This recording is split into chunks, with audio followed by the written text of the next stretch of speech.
बोलिए श्यावर रामचंद्र की जय, पवन पुत्र हनुमान की जय, श्री अम्बे माता की जय, श्री सतगुरु महाराज की जय। हर हर महादेव। राजा राम राम राम सीता राम राम राम, राजा राम राम राम सीता राम राम राम, राजा राम राम राम सीता राम राम राम, राजा राम राम राम सीता राम राम राम, राजा राम राम राम सीता राम राम राम, राजा राम राम राम सीता राम राम राम, राजा राम राम राम सीता राम राम राम, राजा राम राम राम सीता राम राम राम, राधे श्याम श्याम श्याम सीता राम राम राम, राजा राम राम राम सीता राम राम राम, राजा राम राम राम सीता राम राम राम, राधे श्याम श्याम श्याम सीता राम राम राम, राजा राम राम राम सीता राम राम राम, राजा राम राम राम सीता राम राम राम, राजा राम राम राम सीता राम राम राम। श्यावर रामचंद्र की जय, पवन पुत्र हनुमान की जय, श्री अम्बे मात की जय, श्री सतगुरु महाराज की जय। हर हर महादेव। श्री राम जय राम जय जय राम, श्री राम जय राम जय जय राम। भगवान शंकर के आशीर्वाद से, प्रभु श्री राम जी के कृपा से, देवी माँ के आशीर्वाद से, सतगुरु के कृपा से, श्री भक्तमाल कथा भाग 245 श्री गोस्वामी विठल नाथ जी की कथा है। आप लोग अगले भाग में श्री देवाकर जी की कथा सुने, जो उन्होंने अपने भक्त संत भक्ति के निष्ठा से, संत सेवा के भक्ति के निष्ठा से उन्होंने भगवान का दर्शन पाया। भगवान उनके सारे तकलीफ़ों का हरण किया। जो बनिए के द्वारा उनका रजाई लिए थे, भगवान ने उनको रजाई प्रदान करके ज्ञान प्राप्त कराया और उनका मदद किया। अब आगे श्री आप लोग गोस्वामी श्री विठल नाथ जी की कथा को सुनिए गीत के माध्यम से। राग भोग नित विविध रहत परिचर्यात पर, शयाभूषण बसन रचित रचनायपने कर, वह गोकुल वह नंद सदन दीक्षित कोसो है, प्रगट विभव घोष देखी सुरपति मन मोह, बल्लभ सुत बल भाजन के कल युग में द्वापर कियो, विठल नाथ ब्रजराज जवलाल लड़ाय कय सुख लियो। श्री गोस्वामी विठल नाथ जी ने ब्रजेश्वर श्री नंद बाबा की ही तरह श्री बाल कृष्ण भगवान को वात्सल्य भाव से अत्यंत लाड प्यार करके परम सुख प्राप्त किया। आप नित्य प्रति श्री ठाकुर जी की सेवा में अनेक प्रकार के सामयिक पदों का गायन एवं उत्तम नैवेद्य समर्पण पूर्वक अष्टयाम सेवा में ही तल्लीन रहते थे। सियावर रामचंद्र की जय। आप अपने हाथ से ही श्री ठाकुर जी का वस्त्र आभूषणों से श्रृंगार करते थे एवं शयन के लिए शय्या सजाते थे, अर्थात समस्त सेवा स्वयं ही करते थे। द्वापर युग में श्री गोकुल एवं नंद बाबा के महल की जो शोभा थी, वह शोभा दक्षिणात्य श्री दीक्षित ब्राह्मण श्री विठल नाथ जी के समय में भी थी। श्री गोकुल एवं उनके भवन की थी। जिस प्रकार द्वापर में श्री गोकुल के गोपों का ईश्वर देखकर देवराज इंद्र मोहित हो जाते थे, उसी प्रकार वैभव विठल नाथ जी के समय में भी श्री गोकुल में था। सारांश यह है कि श्री विठल श्रीमद वल्लभाचार्य जी के पुत्र श्री विठल नाथ जी ने भगवत भजन के बल से कलयुग में भी द्वापर कर दिया था। सियावर रामचंद्र की जय। गोस्वामी विट्ठल नाथ जी से संबंधित विशेष विवरण इस प्रकार है, आप लोग भी सुनिए। गोसाई विट्ठल नाथ जी की महिमा का बखान असंभव नहीं तो कठिन अवश्य है। वे श्री वल्लभाचार्य जी के महाराज के पुष्टि सिद्धांतों के भाष्यकार थे। उनकी कीर्ति सुधा के अपार पारावार में अष्टछाप के महाकवि सूरदास, कुंभन दास आदि ने राजरानी भक्ति का अभिषेक करके भागवत धर्म की जो विजयिनी पताका फहराई है, वह अनंत काल तक ब्रज क्षेत्र में लहराकर स्वर्ग को पृथ्वी पर उतार आने के लिए चुनौती देती रहेगी। सियावर रामचंद्र की जय। श्री विट्ठलनाथ के जीवन काल में भक्ति रसमयी हो उठी। श्री कृष्ण प्रेम से सर्वथा सराबोर उठी। उन्होंने महाप्रभु श्री वल्लभाचार्य जी की प्रेम लक्षणा भक्ति की आयु दिन दूनी रात चौगुनी बढ़ा दी थी। अष्टछाप के कवियों ने उनके प्रति जो अगाध भक्ति श्रद्धा भक्ति अपनी रचनाओं में प्रकट की है, वह उनकी परम उत्कृष्ट भवगति मई परिचय का है।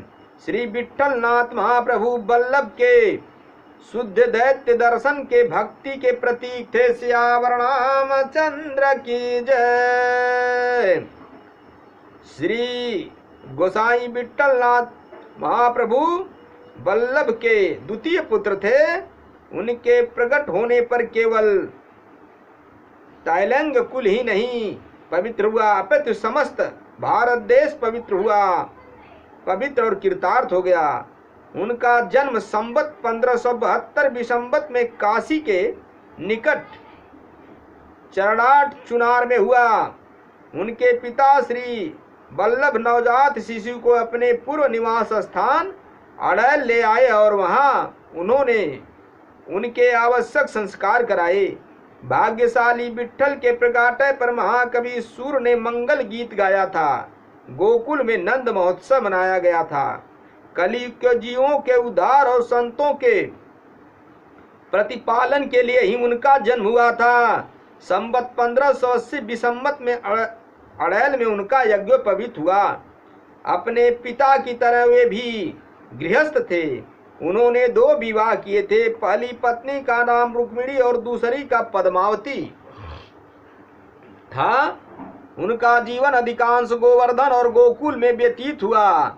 अपने पिता द्वारा निर्धारित भगवान की 8 झांकियों के अनुरूप विधिवत सेवा करके भक्ति रस अमृत का आस्वादन करने को ही उन्होंने श्रेय मार्ग स्वीकार किया।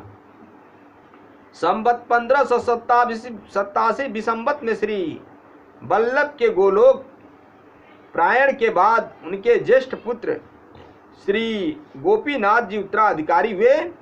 थोड़ी ही समय के बाद उनका भी श्री लीला प्रवेश हो गया। श्री गोपीनाथ जी की विधवा ने अपने पुत्र पुरुषोत्तम का पक्ष लिया। कृष्णदास अधिकारी ने भी उन्हीं का साथ देकर श्री विट्ठलनाथ का ड्योढ़ी दर्शन बंद कर दिया। वे श्रीनाथ जी के विरह में सहजता पूर्वक अपने दिन बिताने लगे।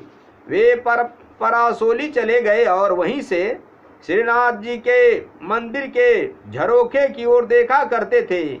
उनकी पताका को नित्य नमस्कार कर लिया करते थे। परसोली में रहते समय उन्होंने श्रीनाथ जी के वियोग में जो रचना की वह विज्ञप्ति नाम से प्रसिद्ध है। जब उनके पुत्र श्री गिरधर जी ने मथुरा के हाकिम से शिकायत की, कृष्णदास अधिकारी को कैद करवा दिया, तब गोसाई जी अन्न जल का त्याग कर दिया। कृष्णदास के मुक्त होने पर ही उन्होंने भोजन किया। इस सहानुभूति का कृष्णदास पर बड़ा प्रभाव पड़ा। उन्होंने गोसाई जी से क्षमा मांगी और उनके उत्तराधिकार को मान्यता दी। सियावर रामचंद्र की जय। श्री विट्ठलनाथ जी ने पुष्टि मार्ग के विकास और प्रगति में बड़ा योगदान दिया। उन्होंने श्री कृष्ण भक्ति में अपनी कलाकारिता, काव्यकर्मता, संगीत निपुणता और चित्रकारिता का दुरुपयोग करके असंख्य जीवों का भवसागर के पार उतार दिया। भगवत भक्ति तो उनकी सहज सिद्ध संपत्ति थी। महाकवि सूरनंददास, कुंभन दास, परमानंद दास, चतुर्भुजदास, शीत स्वामी गोविंद दास, कृष्णदास की कविता को अष्टछाप की पवित्र गद्दी पर प्रतिष्ठित कर उन्होंने भक्ति का रस राजत्व सिद्ध किया। अष्टछाप उनकी कीर्ति की अमर लता है। बादशाह अकबर और उनके सभा सदस्य मान सिंह, बीरबल आदि उनका बड़ा सम्मान करते थे। सियावर रामचंद्र की जय। राजा आस्करण, महारानी दुर्गावती तथा अन्य भगवती जीवों ने उनके यश की गंगा में अपना परलोक बना लिया। अकबर ने गोकुल और गोवर्धन की भूमि उन्हें निशुल्क दे भी दी थी। श्री गोसाई विट्ठल नाथ के गुजरात की भी यात्रा की थी। उस क्षेत्र में भागवत धर्म का प्रचार किया था। उनके 252 वैष्णव शिष्य बहुत ही प्रसिद्ध हैं। वास्तव में वे मंगल रूप निधान थे। नंददास आदि काव्य महारथियों ने एक स्वर से उनकी चरण धूलि का अलौकिकता का बखान किया है। श्यावर रामचंद्र की जय। संबत 1642 विसंबत में गोवर्धन की एक कंदरा में प्रवेश कर उन्होंने अपनी जीवन लीला समाप्त की। गोसाई विट्ठल नाथ जी का जीवन चरित्र भगवान श्री कृष्ण के लीला सौंदर्य का दर्शन बोध है।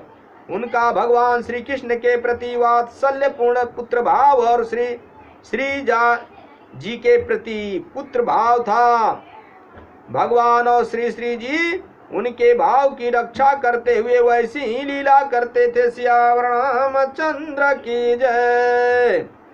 एक बार आप अपने बाल रूप ठाकुर जी की सेवा कर रहे थे। अचानक ठाकुर जी को एक बंदर दिखाई दे गया और वे डर कर आपकी गोद में छिप गए। यह देखकर आपको बड़ी शंका हुई कि एक छोटे से बंदर को देखकर जब ये डर गए तो त्रेता युग में पर्वताकार वानर भालुओं को साथ लेकर इन्होंने रावण, कुंभकर्ण भयंकर राक्षसों से युद्ध कैसे किया होगा। आपके संदेह को देखकर ठाकुर जी ने आपको स्वप्न में दर्शन दिया और कहा, गुसाई जी आप तो मुझे अपना छोटा सा पुत्र मानते हैं। सो छोटा सा बालक तो बंदर को देखकर डर जाता ही है और वह उस समय यदि अपने माता या पिता के पास होता तो उनकी गोद में छिप जाता।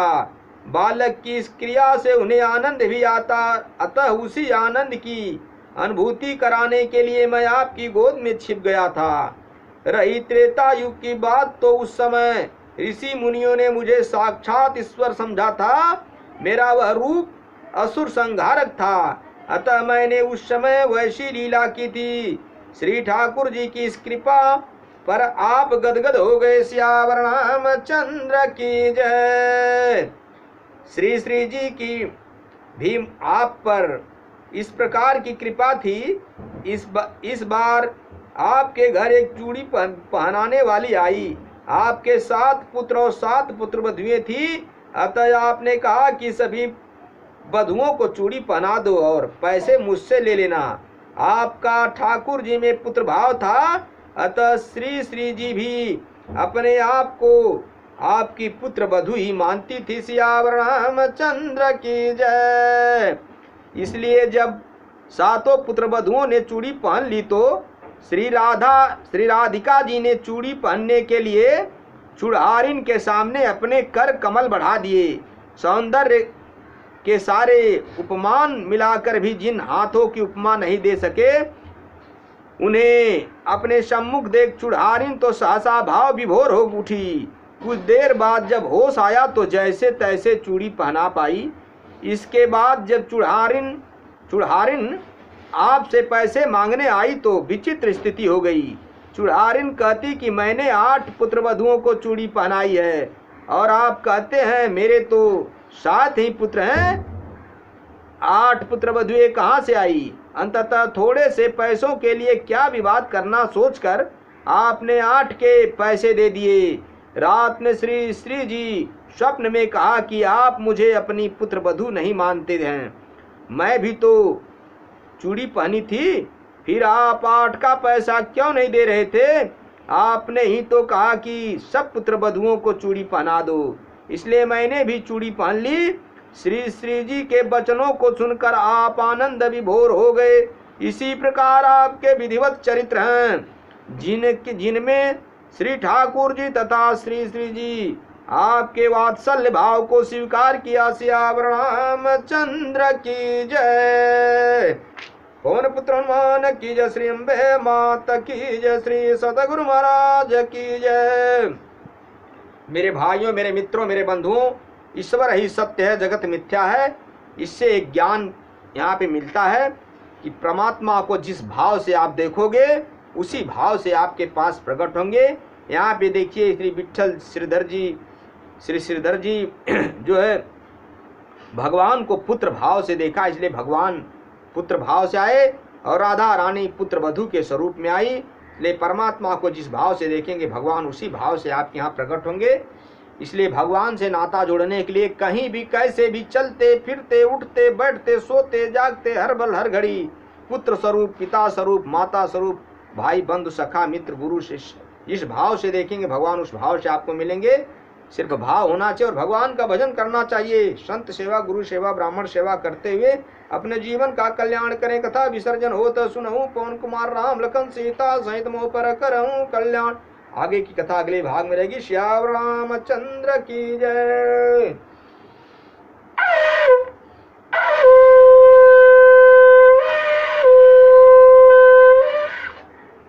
हरि नारायण।